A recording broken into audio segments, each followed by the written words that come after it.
Pronto, entramos. Bom dia, meninas. Bom dia a todos aqui na internet. A gente vai esperar um pouquinho. Enquanto a gente vai esperando um pouquinho o pessoal ir entrando, eu vou contando para vocês um pouquinho da nossa história, botando nomes e preces para orações. Aí, quem quiser botar, pode botar nos comentários. Tá? E como eu contei a vocês, estava explicando um pouquinho, aqui é um centro teológico de Umbanda, né? Aí eu vou falar um pouquinho, já que vocês são novas, foi a fundação e o fundador da religião de Umbanda e como a coisa se mistificou assim no Brasil e como ela foi se transubstancializando. E a gente sempre faz um estudo, a gente vai sempre fazer o estudo da teologia de Caritas, que é o nosso livro Umbanda é Deus Conosco, do nosso pai Tata Lobo, lá do Sul. E a gente faz o estudo teológico. Aqui tem 44 consciências orixás. E o que são os orixás? Ori, topo da cabeça, chá acima dela, né? É a palavra em Urubá, o significado. Então são consciências de Deus, são prismas divinos. Bom dia, Andresa! Seu nome já tá aqui, tá, meu amor? Ela botou aqui que ela quer o nome dela, eu botei. Seu nome já tá aqui. E as consciências orixás são consciências divinas, são prismas de Deus, né? Então, é como se a gente pudesse pegar hoje a nossa lupa do celular e fatiar assim, várias consciências para que a gente pudesse ler e trazer essas consciências para a nossa vida. É como se fosse aquilo que a gente tinha lá da vovó, que a minha vovó tinha, aqueles cartõezinhos que eram pílulas de sabedoria. Lembra desses cartõezinhos? A gente tirava um, fazia leitura e levava para o dia. Exatamente, as consciências orixás têm esse fundamento. Só que elas são sincretizadas e sincronizadas com um ponto de força na natureza. Por isso que Mãe Oxum, por exemplo, é a consciência da cachoeira, lá do topo da cachoeira, da água. Por quê? Porque ela vem molhando e trazendo amor incondicional. Então a gente vai ligando o ponto de força na natureza e a consciência orixá. Então, e são vários, porque como os negros vieram, né, escravizados da África, eles também, naquela época, historicamente falando, não poderiam cultuar os seus orixás, né, de forma que fossem livremente aqui, porque não tinham liberdade de expressão. Então eles se sincretizavam ao santo católico. Então a gente vai ver essa mistura da decodificação do espiritismo de Allan Kardec, a gente vai ver um pouco do catolicismo e a gente vai ver um pouco do africanismo. Isso tudo junto e misturado é a religião de Umbanda. Por isso você vai ver Jesus, aí você vai ver uns santinhos católicos, aí você sabe que Ogum é São Jorge, né? Você consegue fazer Santa Bárbara em Ançã. Não que tenham, em tese, 100% todos a mesma configuração, mas vão ter a mesma embocadura. E assim foi se indo. E aí, a religião de Umbanda foi fundada em 1908, em Terra, no Brasil. Ela é uma religião cristã, que tem o Evangelho como base e Cristo como mestre, lá está ele, né? Todo o Evangelho pautado em Cristo. E um rapaz, Zélio Fernandino de Moraes, que era um médium, era cometido de uma doença e ele ficou sem caminhar. E a mãe dele já havia levado ele em diversos médicos da terra, como os mentores gostam de falar, já havia levado ele em tudo que ela pudesse imaginar, queriam interná-lo como louco. E aí uma vizinha, né, antigamente havia, né, muita cultura do benzimento, né, que é aquelas maravilhosas benzedeiras que não sabiam porque sabiam, mas sabiam. Tinha aquele culto das ervas que eram passados de geração em geração, mas as tribos xamânicas fazem assim até hoje.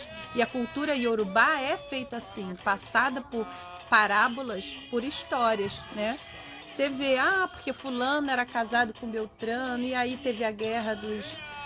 Você sempre escuta essas histórias, né? Em várias vertentes, né? Os deuses gregos, enfim. Então ele já estava acometido dessa doença onde ele não caminhava mais. E aí uma vizinha disse, eu acho que isso é coisa de centro espírita. Pediu que a mãe levasse ele. E ele estava tendo manifestações mediúnicas. Ele era um médium, Zélio. E aí ele foi a esse centro lá, e lá nesse centro de Allan Kardec fizeram uma desobsessão. Mas aí a gente vai lembrar um pouco da história da época, onde, né, a decodificação do espiritismo foi feita na França. Então quem tinha acesso a essa espiritualidade, né, a essa compreensão do espiritismo, eram pessoas que tinham um poder aquisitivo, eram médicos, pessoas letradas. E aí chegava-se aqui ainda com a cultura preconceituosa da época, um clarividente num centro de Kardec via um preto velho e naquela época achava-se, não é alguém que vai dar uma instrução, não, ele é um irmão que está em sofrimento. E aí esquece-se que não importa se a pessoa tem um letramento forte ou se ela morou numa senzala, mas se ela tem um desenvolvimento íntimo e moral elevado, ela é um ser iluminado. E os pretos velhos são seres de alta estirpe moral, alto aprendizado, né? Na escala são um dos mais preparados, medianimicamente falando, enquanto espíritos. Então, isso ele veio, né? Depois da desobsessão que ele passou na casa, ele incorporou o caboclo das 7 encruzilhadas, que foi quem fundou a religião de Umbanda em Terra, e disse que ali seria fundada uma nova religião onde todo e qualquer espírito que quisesse trabalhar em prol da caridade e do amor fraterno seria bem-vindo. Sejam eles pretos velhos, sejam eles caboclos, índios, xamãs, sejam eles quais espíritos forem. Então, se você entrar num templo de Umbanda e tiver uma imagem de Buda, é bem-vindo, porque é um orixá que vai aceitar qualquer frequência, a oriental, a ocidental, a africanista. Mas a nossa raiz, ela é africanista, espiritualista e um evangelho de Cristo. Mas todo e qualquer espírito que vier trabalhar é bem-vindo. Tanto que quando a gente escuta, não sei se já ouviram falar, né, sobre o orixá Malê. O orixá Malê é um malaio, ele tem aquele turbante, né, quando ele vai ser visto nas literaturas, e aquela pedra que a gente vê aqui no terceiro olho, no chakra frontal. Então a gente vai ver inúmeros trabalhadores. A religião de Umbanda, ela é um pronto-socorro. Então não importa se você veio da China com um movimento de medicina chinesa, você veio lá da África com uma outra vertente e ela veio com o benzimento de ervas, vocês estão trabalhando e nós vamos trabalhar para a mesma finalidade. Trazer a cura, trazer o amor fraterno e trabalhar o íntimo de cada ser que chega e adentra um templo. Então foi assim que a religião de Umbanda se fez em Terra, né? Estamos fazendo 116 anos, né? Dia 15 de novembro, a gente vai fazer agora, ó, estamos para fazer aniversário. Oi, Samanta, bom dia. Então foi assim que a religião se estabeleceu em Terra, principalmente aqui no Brasil. E aí ela foi se mistificando, ela foi, como a gente escuta popularmente aqui na cidade do Rio de Janeiro, foi traçada com outras vertentes. E aí muitas das vezes realmente a gente chega em algum templo e um pouco se perde do que era a finalidade real e original. Mas a gente está aqui sempre com estudo, que é como eu sempre digo para ela, para a gente chegar em qualquer templo, porque em qualquer lugar você que vai praticar o bem, se lá faz praticar o bem, é um lugar bem-vindo. A religiosidade, né, Chico Xavier falava isso, a nomenclatura é por conta de vocês. Ou seja, se está trabalhando a amorosidade fraterna, se está trabalhando, tudo é bem-vindo. Só que a gente tem que entender que ainda há, principalmente aqui no estado do Rio de Janeiro, muita mistificação. Muita ainda que a gente chama de animismo das pessoas. Porque a gente tem também todo o processo que é cultural. A gente é um povo que tem a majoritariedade da religião africanista na Bahia. A Bahia e o Brasil é um país muito cultural. Então a dança de orixá, um xirê de barracão, ele é muito lindo e muito bem-vindo. Só que isso tem que estar ancorado no aprendizado interno, senão fica a forma pela forma.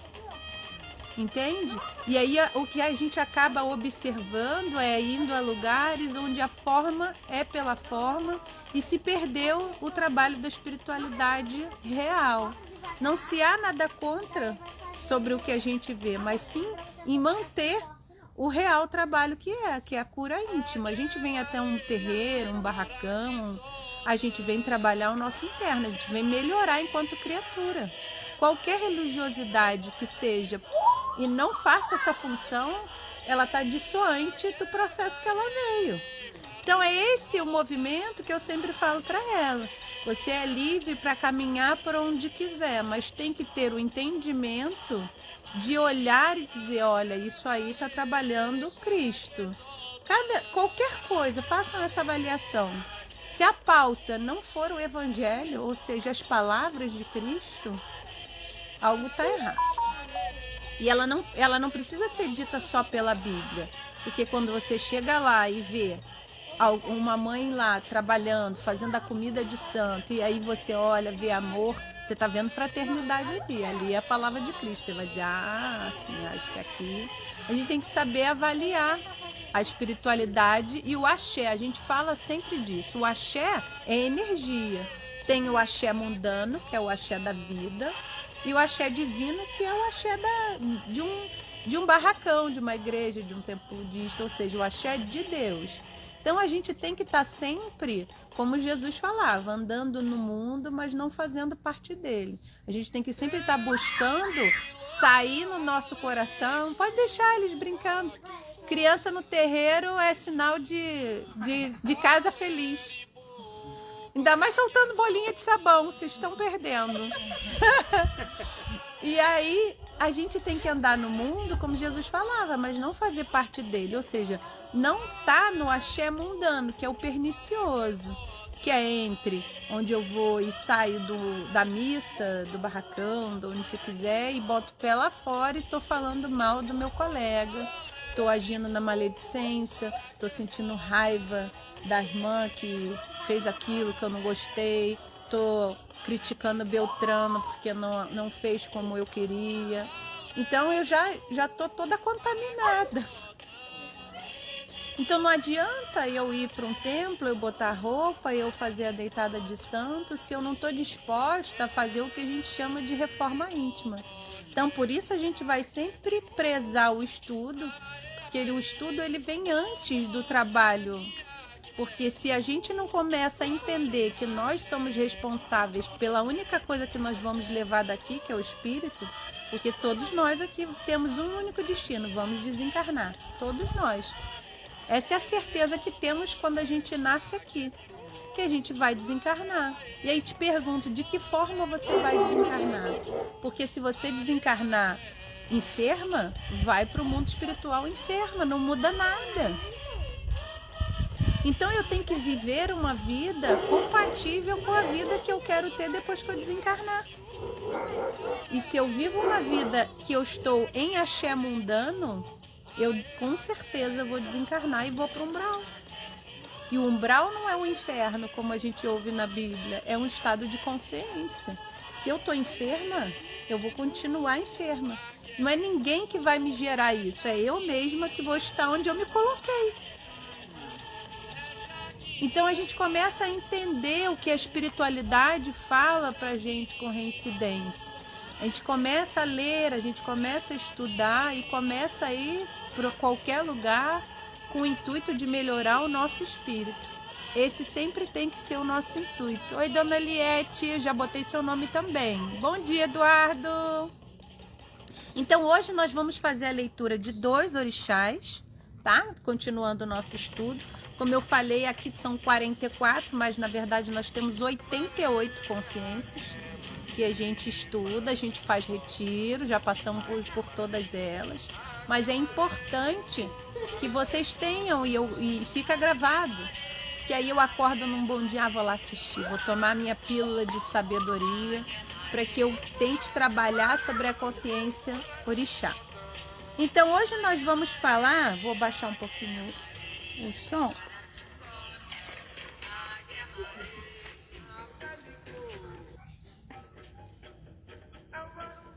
A gente vai falar sobre Mãe Euá e Pai Ossain. Alguma de vocês conhece essas consciências? Já tinham ouvido falar? Tá. Então, quando a gente fala Euá, né, são as consciências orixás no feminino. E aí a gente pode até configurar como mulher, mas vamos abrir mais a nossa visão. É a visão de yin e yang, positivo e negativo, extensor e absorvedor. Entende? É uma coisa maior do que mulher e homem. A gente faz assim por polaridades, né? Porque a mulher ela tem a polaridade mais sensível, mais emocional, mais geradora, e o homem a polaridade mais racional, mais mantenedora. Ok, a gente pode fazer essa dualidade. Mas como eu expliquei para vocês, por exemplo, Mãe Oxum, ela não é uma mulher que está no alto da cachoeira. Ela pode ter sido sincretizada assim, mas ela é uma força da natureza. Então, Mãe Euá também, como a gente é conhecido, lembra que a história vai passando de história para história, que era assim que era contado, de pessoa para pessoa. Mãe Euá, ela é conhecida como uma das mais lindas iabás, ou seja, uma das mais belas e formosas mulheres. E ela é uma força de transmutação. E aí ela vai falar de toda uma energia, é como se ela fosse o raio branco do arco-íris. E aí ele vai ler, eu vou ler para vocês e a gente vai contemplando essa força, né? Ela, quando você for olhar a foto, eu até botei, acho que ela é meio rosada assim, e aí a gente vai ler. E tem uma serpente na mão. E a gente vai entender o que é a significação dessa serpente. A expressão divina que surge frente a esse obstáculo, nos fazendo ver como efeito, cuja causa fora o estreitamento da nossa experimentação, com suas infinitas potencialidades. Quando optamos por arbitrar de forma limitada, vendo como denso e sólido algo que podemos arbitrar de maneira ampla e livre, sem possibilidades.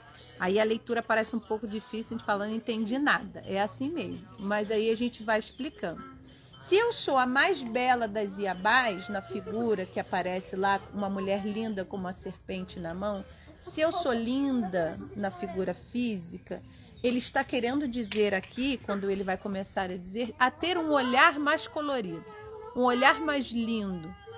A gente tem um olhar geralmente sobre as pessoas e sobre o mundo de seguinte forma: ah, mas fulano é assim, ele me irrita. Eu peguei aquela pessoa e enquadrei ela fez aquilo para mim, por isso eu não vou falar mais com ela, porque ela me irritou, eu não quero mais saber dela, nunca mais falo com ela. Pronto, eu peguei ela e botei ela preta e branca, acinzentei aquela pessoa, aquela situação, aquela emoção. Tô dando um exemplo e a gente pode olhar. Isso não é a manifestação de Mãe Euá, é a ausência dela. Quando eu olho e vejo alguém com uma serpente na mão, o que a serpente tem? Ela troca de capa, né? Não sei se vocês já viram a cobra, ela tira, ela sai toda aquela capa daquela serpente, fica a casca fora e ela troca por uma capa nova. E aí te pergunto, quando a gente vai manifestar a Mãe Euá, você é a mesma de 10 anos para trás? Você é a mesma de 10 anos atrás? Não, né? E aí por que a gente tem o hábito de prender aquela pessoa naquela situação, naquela história, naquilo que ele fez para mim, e eu nunca dou um olhar novo para ela? Eu nunca troco a pele daquela história, eu nunca troco a pele daquela situação, eu nunca faço um exercício de empatia. Talvez ela podia não estar num bom dia, ou podia estar chateada com alguma coisa, ou podia estar magoada. Quem de nós nunca ficou chateado, magoado, com raiva? E você é a sua raiva? Não, você vale muito mais que um dia de raiva seu. Você é sua chateação? Não, você não é a sua chateação. Você é sua mágoa? Não, você também não é. Então, se a gente entende isso para nós, por que a gente não pode ofertar para o outro? Isso é inabilidade de consciência orixá, consciência estendida além de nós. Por quê? Porque a gente só quer olhar para o umbigo e achar que o outro é errado e que eu é que fui ferido. O outro é que fez e eu que recebi. Ou ao contrário, ele fez porque ele mereceu. Inclusive, porque ele fez isso, então eu devolvi aquilo. Fulano fez isso, eu vou devolver. Então aí você me diz que o fulano fez o erro e que eu vou reforçar também o erro. Aí eu te pergunto, que manifestação de mãe eu é essa? E esse é o axé mundano que a gente vive. Do olho por olho e do dente pelo dente. E não é isso que Cristo ensinou, nem que as consciências orixás nos ofertam. E aí a gente bota a mão na mente e fala, ai meu Deus, então vou ter que começar um negócio aqui. A repensar, não, para deixar eles brincando. Vou ter que começar a repensar o que eu acreditava como certo e errado. Sim, porque tudo que acreditavas como certo e errado, como a minha amiga já está ali um pouquinho mais velhinha, sabe que estava tudo errado. Que o axé mundano oferece essa energia mundana. E não é isso que é proposto aqui. Quem pisa num terreiro tem que ter coragem. Porque a gente propõe a sair da inércia. Esse é o movimento. Mãe Euá, então, ela aparece com essa serpente na mão. Assim como o pai Oxumaré, sendo parte presente, exprime esse significado de um renascimento de si mesmo, que é o que eu acabei de explicar a vocês. Pelo fato da serpente trocar a pele. E aí é o convite, vamos trocar essa pele. Vamos trocar essa crença, vamos trocar essa mágoa, vamos trocar essa raiva, vamos trocar esse pensamento. Essa é a proposta. Mãe Euá, segurando essa serpente nas mãos, mostra esse renascimento daquilo que está na nossa mão, na nossa frente, o obstáculo que surge frente a nós devido e sendo exercido de forma ilimitada. Ou seja, a gente limita, como eu falei, limita o fulano, aquilo que ele me fez, não quero mais saber, não vou mais falar com ele. Eu limitei. E aí o convite é o contrário, ilimita. É desfazer isso. O convite não é ficar preso naquele tempo, naquele espaço ou naquela situação. X, Y, Z. Mãe Euá está segurando também uma lâmina. E essa lâmina corta a ignorância, que é o que a gente está fazendo agora. Porque muitas das vezes a gente está na ignorância e está crente que está abafando. Que é certíssimo, que é a última bolachinha do pacote. Que está certo o que a gente faz. E é esse convite de Mãe Euá é para nos cortar dessa ignorância. Porque aí a gente quer cobrar do outro, isso vai muito do nosso campo emocional, aquilo que a gente também não pratica. A gente quer receber resiliência, mas não é resiliente. A gente quer receber empatia, mas não é empático. A gente quer receber perdão, mas não perdoa. E aí ela pega o machado e corta-lhe as cabeças. Brincando, né? Usando a parábola ali da Alice no País das Maravilhas. Corta porque isso é um mal. A gente só quer. A gente só pode ofertar para o outro, pedir ao outro aquilo que no mínimo a gente tenta ofertar. E aí o lema da Umbanda é esse: fraternidade, caridade e amor fraterno. Então, se eu não sou capaz de exercer o amor fraterno com o outro, o que eu estou pedindo? E ainda me acho no direito de ficar magoado. Que ainda tem isso, né? Eu me acho no direito de me sentir magoado com o outro. Sendo que nós estamos aqui encarnados e todos somos espíritos na erraticidade. Que somos o quê? Espíritos imperfeitos, encarnados para fazer o aprendizado. Então, se eu entendo que aqui é uma escola, que o único professor está lá em cima e que aqui só tem aprendiz, eu vou exigir perfeição daquela criatura que é igual a mim?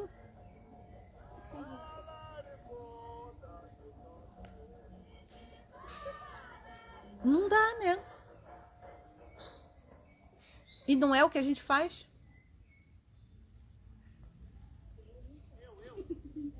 Vamos seguir. Ela é um orixá da vidência, ou da vivência profunda. Ela nos dá o dom que está frente à estreiteza, essa estreiteza de olhar da vida. E recebemos a clarividência. Clarividência não é só ver um espírito desencarnado, ver alguém. É ver a vida com outros olhos. É ver melhor as situações.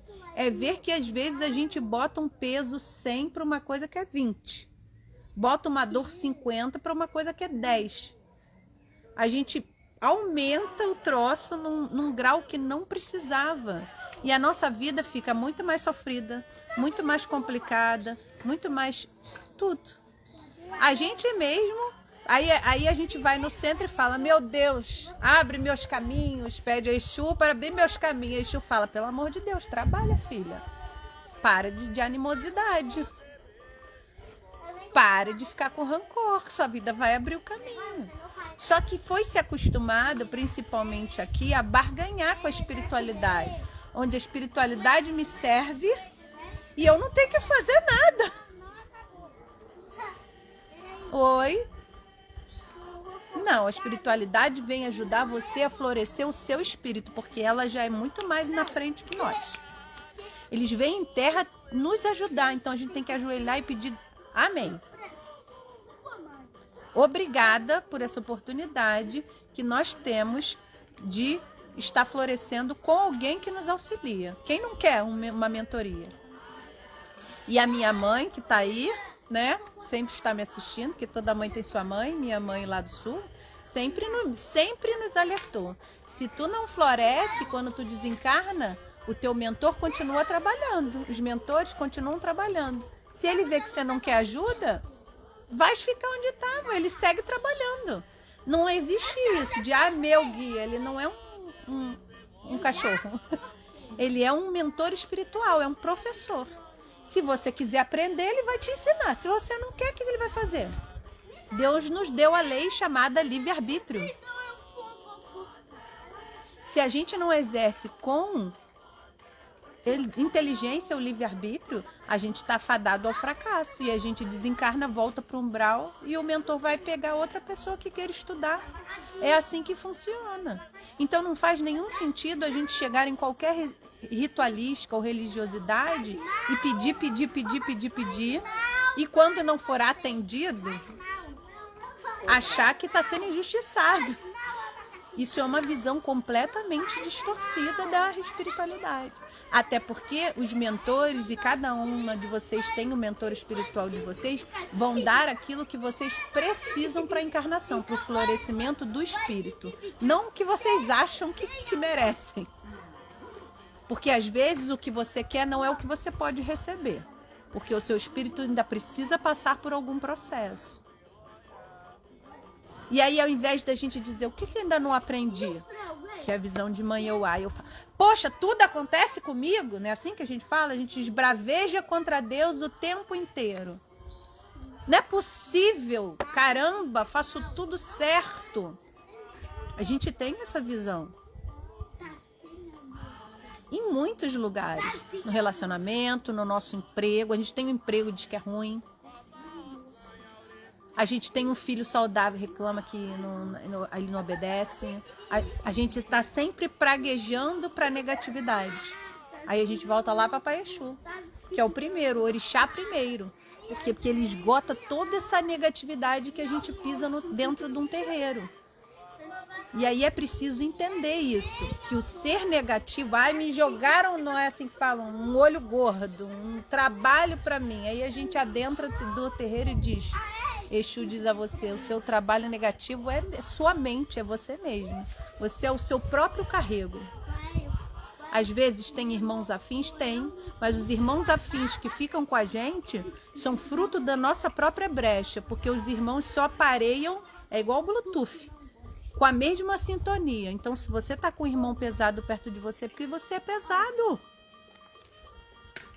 E aí a gente não vem com essa, botar culpa no trabalho, fizeram não sei o quê. O maior corpo fechado é o coração aberto. Mas não é isso que a gente aprende ainda. em muitos lugares, mas a gente está aqui para fazer a diferença. Vamos lá, vamos ler. Mãe Euá também é representada pelo raio de sol, como eu falei, a luz branca do arco-íris, aquele raio de sol, que abre espaço e espalha essa densa neblina. A densa neblina é a nossa visão. E quando nós vemos esses raios de sol, nós sabemos que o sol está em cima de nós, ou seja, há uma luz acima de nós. E quando vemos essa estreiteza da nossa visão, a partir dessa percepção da possibilidade de amplitude da mesma, manifestamos Mãe Euá como um raio de sol que chegasse na nossa frente e abrisse o espaço da neblina, ou seja, abrisse a nossa visão, a nossa mente, e a gente visse isso tudo de outra forma, muito mais claro. O sol da compreensão frente ao livre-arbítrio, que foi o que eu falei para vocês, e o seu infinito e radiante manancial das potencialidades. Ela também é vista como o sol que brilha sobre uma planície de nevada, e manifestamos então Mãe Euá de imediato, e sabemos que debaixo dela há uma flora linda, aguardando o sol da lucidez para descer nos raios e derreter toda na volta as nuvens que pairam sobre a nossa mente, né? Sobre o nosso espírito. E aí agora nós vamos para Pai Ossain, ou Ossan, como a gente escuta falar. Bom dia, Vilmar, nosso outro tata lá. Pai Ossan é conhecido também, aqui sincretizado, você vai ver a imagem, ele parece um pouco com Oxóssi, mas ele é o orixá das folhas curativas. É um orixá que ele é mensurado em toda a erva que tem o poder de cura, né? Então ele é chamado de orixá das folhas, orixá da cura. Mas aí a gente vai, além de ver só a imagem, como eu falei, a gente vai olhar um pouco com mais profundidade, para a gente não ficar no raso da definição, porque não é no raso que a gente trabalha. A gente trabalha na profundidade. Jesus falava em parábolas. Para quê? Para aquele irmão entender, esse aqui também e esse aqui também. Então a gente faz o estudo exatamente para isso, para que todos tenham o seu grau de compreensão e que levem para casa esse elixir da sabedoria dentro do coração. Porque se a minha atitude não muda, a minha vida não muda, meus hábitos não mudam, nada vai mudar. E eu fico sempre cobrando que o fora mude e que eu permaneça intacto. Não é assim que funciona. Então vamos falar dessa cura, dessas folhas, desse orixá da cura. Pai Ossain, ou Ossan, é a expressão divina que surge frente à aspiração salutar de trazer benefício, tendo ciência do benefício direito da causalidade, decorrente de naturalmente fortalecê-lo. E aí a gente vai falar da ciência das ervas, da ciência da medicina, a gente vai falar de todas as ciências. A manifestação de Pai Ossain, das folhas das árvores, é própria da cura, foi como eu expliquei agora. É a contribuição constitutiva direta para o meio, nós mesmos e a sociedade. E é na manifestação de Pai Ossain que observamos que se chama da moralidade elevada e da presença de bom senso. Aqueles que manifestam Pai Ossain veem a manifestação de um enredo positivo, pois estão orientados a trazer benefício ao meio.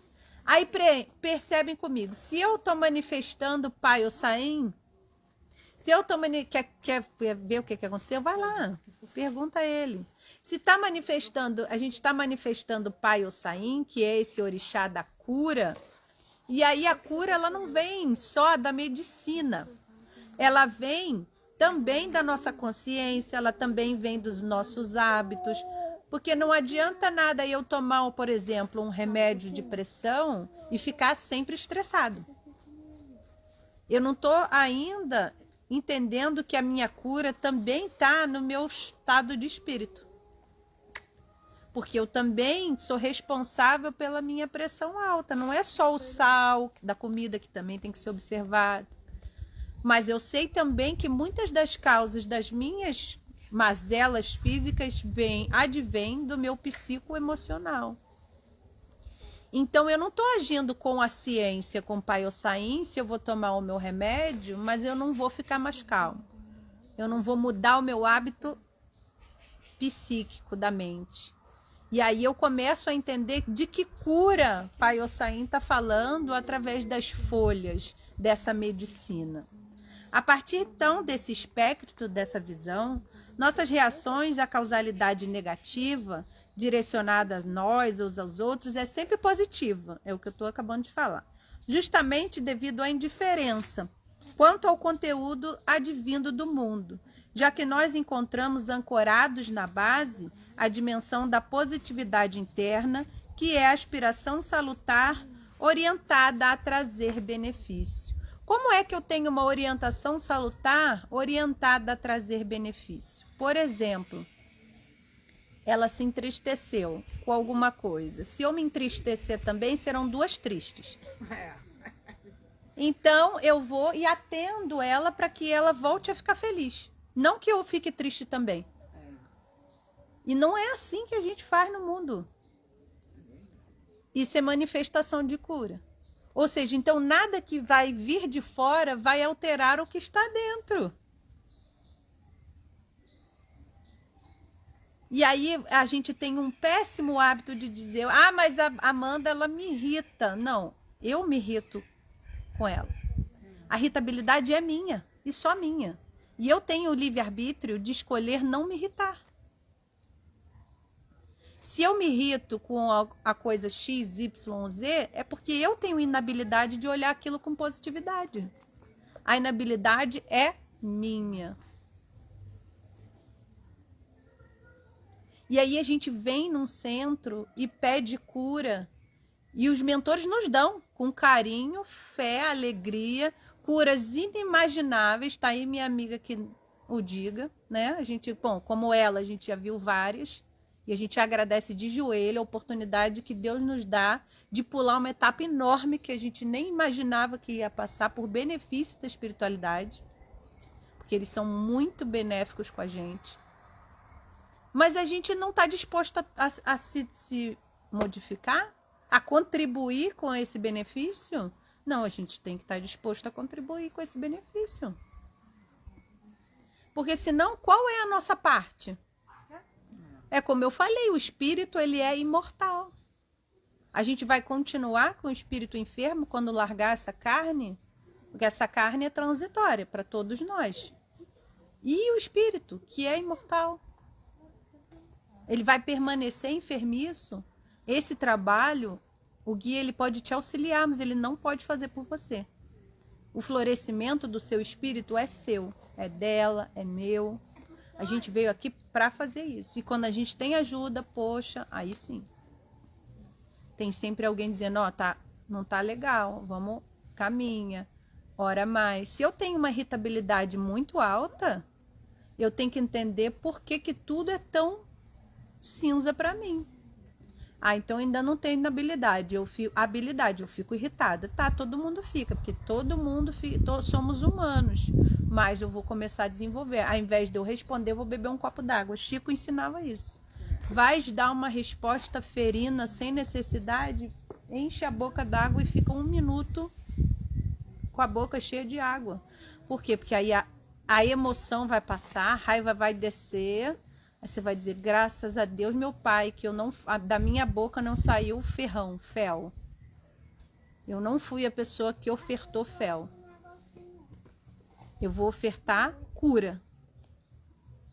Jesus fazia isso. Com a boca, com a mão, com a alma. O ser mais hábil que teve aqui.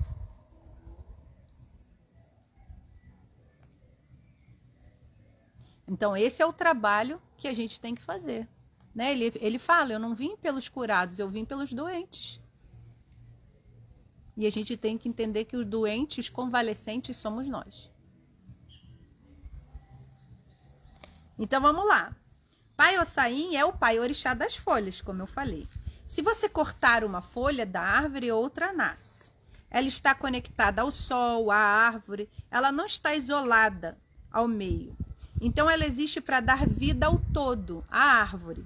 Sua seiva é como pequenos rios, verdes que correm dentro de si, da árvore, e de forma curativa, o que cura não são só as fibras da folha ou a geometria da mesma, é a seiva de todo o fluido vegetal. O sangue de Paiossaim é curativo, o sangue é a seiva vegetal, né? E sua existência produz cura e vida, pois ela dá surgimento à vida em seu meio. Ela é integrada com o meio de forma benéfica e direta. Vive como um único organismo que dá flores e frutos, que dá alimentação a qualquer um que seja, homem, borboleta, um pássaro, um mamífero, um selvagem, que acaba e será fonte de energia e benefício também na morte. Além de ter sido durante toda a vida, ele alimentará seres diversos e a própria árvore com adubo. Seu benefício ao meio é eterno e a causalidade decorrente é sempre positiva. Vamos pegar um exemplo dos melhores exemplos, que é Chico Xavier. Aonde ele chegasse, o raio de cura, ele não precisava nem falar nada. Vamos pegar alguém missionário e hábil na energia de Paiossaim. E ele tirava folhas e ele curava, e ele ficava em silêncio, ele curava, ele fazia uma comida, ele curava, ele falava, ele curava, ele psicografava, ele curava. O meio não influenciava Chico, Chico influenciava o meio. Não é verdade? E assim que a gente tem que almejar, tentar fazer. Pelo menos no nosso lar. Na nossa casa. A primeira lugar de cura é a nossa ambiência da nossa casa. Porque se a gente não consegue florescer em casa, é que o negócio está muito ruim. A gente está muito mal na fita. É a primeira ambiência de cura. Não adianta ir servir numa igreja, chega em casa, treta. Não adianta. A gente vai começar a reforma em casa, é assim que começa. E aí, quando a coisa se estabiliza, a gente consegue ter florescimento para estender aos demais. Mas primeiro a gente chega, como qualquer um chega num centro, como consulente. Eu também fui uma consulente um dia. Frequentei muito sentada do outro lado, para receber aquilo que eu não tinha, para trabalhar aquilo que eu não tinha, e ainda não tenho em muitos graus, porque todos nós estamos trabalhando. E não temos ainda, a gente tem que entender isso. Que a gente ainda está se curando. E aí a gente começar a melhorar a nossa ambiência íntima e entender, puxa, então tudo aquilo que eu acreditava que era axé, que era força, eu achava assim meio, não é isso, não é isso. Não é bem assim que funciona. Né? A gente tem uma visão distorcida da espiritualidade. Então, quando manifestamos o Paiossaim, é como esse sangue verde e curativo que circulasse em nosso ser, que eu acabei de explicar de Chico Xavier. Nós mesmos somos a fonte desse benefício, direto em tudo que fazemos. Nós orientamos cognitivamente, consciencialmente, vemos que está de forma a interagirmos com nós mesmos e com o meio que estamos inseridos. E aí é o que eu sempre falo, e falo para ela também. E se eu não posso fazer nada naquele meio, aquele meio é... Eu falo isso sempre para o Glauber. Fecho os meus olhos e faço uma prece. Senhor, que esse lugar seja abençoado da melhor maneira que ele pode ser abençoado. Que aqui se instaure a paz como puder ser instaurada. Que o benefício que possa ser... Eu estou fazendo. Porque às vezes eu posso fazer de forma ativa, mas às vezes eu posso fazer de forma passiva. Eu vou dar resposta, não dou. Eu vou agredir, não agrido. Eu não posso fazer nada de forma física, eu oro. Eu continuo fazendo. Eu continuo fazendo. É só a gente fazer um teste, como o poder do magnetismo à distância, porque esse negócio de tempo e espaço é daqui, o tempo de Cronos é da Terra. Se a gente fecha nossos olhos e manda uma vibração para alguém, uma prece, uma reza, dá um tempo essa pessoa fala, estava pensando em você, fulana. Quando acontece isso? Pensei em você, te liguei. Chegou. Sinal que o telefone tocou. Tua imagem veio, ela te ligou. Comecem a fazer esse teste. A mandar vibrações, a mandar orações, a escrever positivamente, provérbios, frases da Bíblia e leiam e façam o Evangelho no Lar. O Evangelho no Lar é uma coisa muito potente para alterar a ambiência do lar. Por quê? Porque se a gente tiver qualquer consciência extrasensorial que não está interessada em axé divino, ela sai sozinha a porta fora. Começa a fazer evangelho semanal. Dizer, olha, irmãos, vamos orar todos, porque eu entendo que se você está enfermo, eu também estou, como eu falei. Então não tem essa de vítima, e eu sou a vítima e ele é o assassino, o culpado. Não tem essa. Não tem essa. Então, se tem algo ali, eu tô. Então, irmão, vamos melhorar junto. Tá ruim pra mim, tá ruim pra ti também. Se ele não tiver interessado, ele por livre-arbítrio, aí ele sai. Claro, tem casos mais complexos, que a pessoa tem que vir a um centro, ok. Mas, se a gente começar a fazer disso um hábito, a gente começa a dar 50% menos de trabalho para nós e para a espiritualidade. Ele vai dizer, ai, obrigada, meu Deus, hoje só trouxe 10 obsessores, não trouxe 300.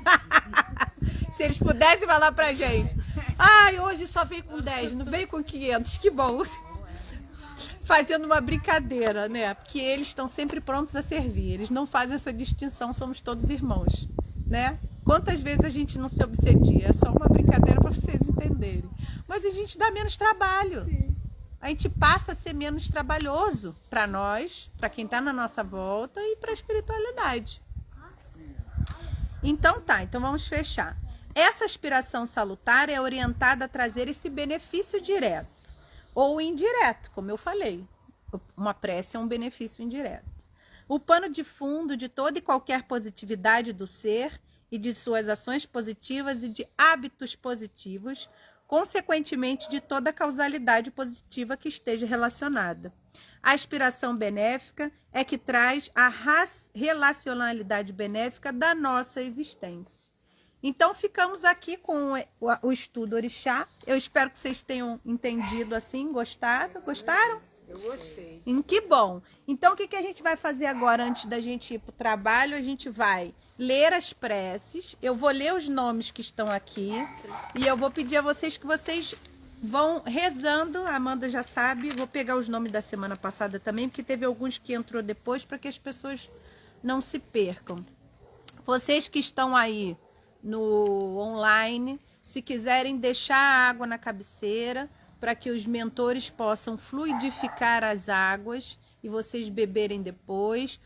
Quiserem colocar outros nomes na intenção, a gente vai ler os nomezinhos que estão aqui e qualquer coisa a gente adiciona depois, tá?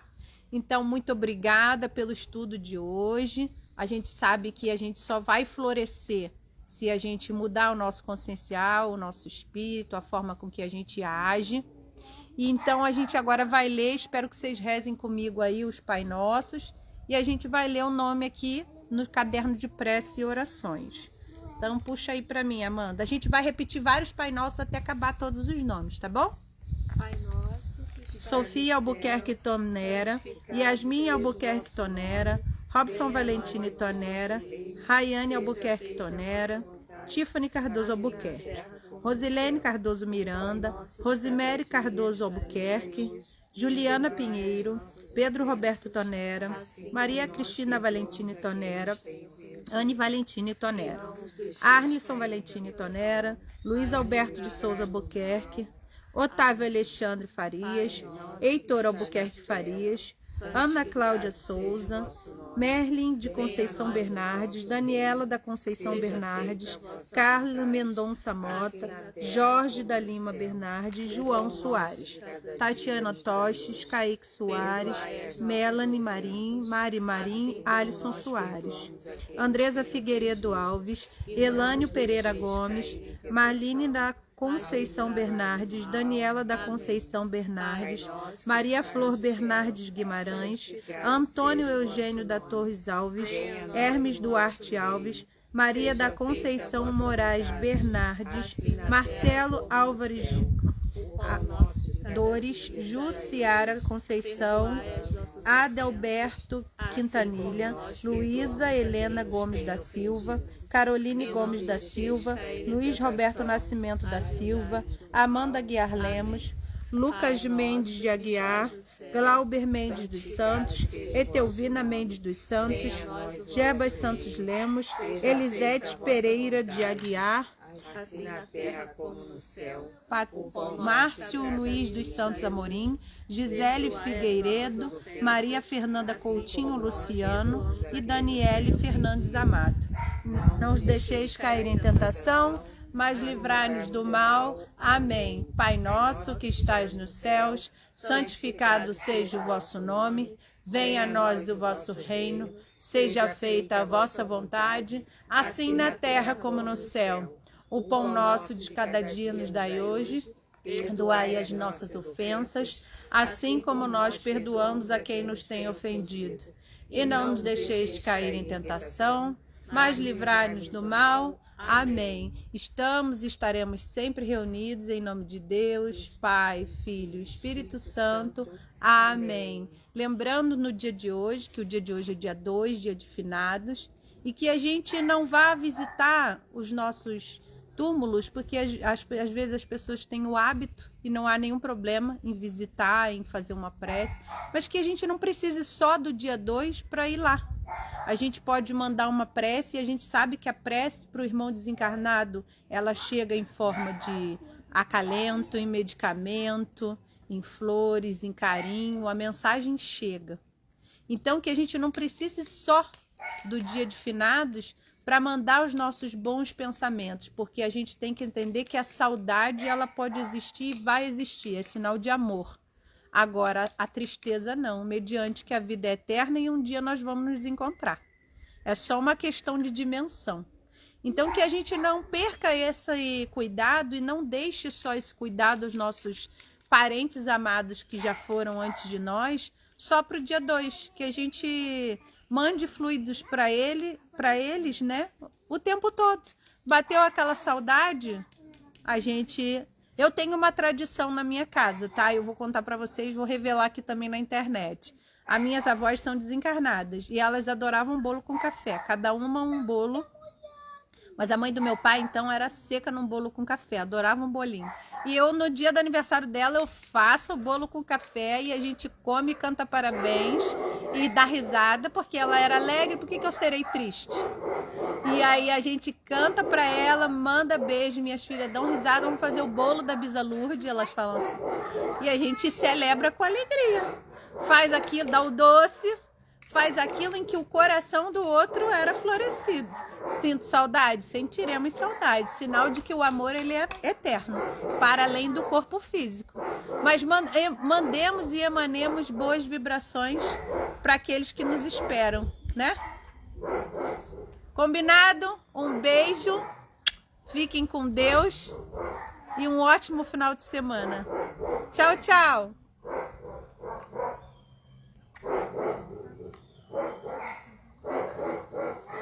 Olha, tá travado, olha.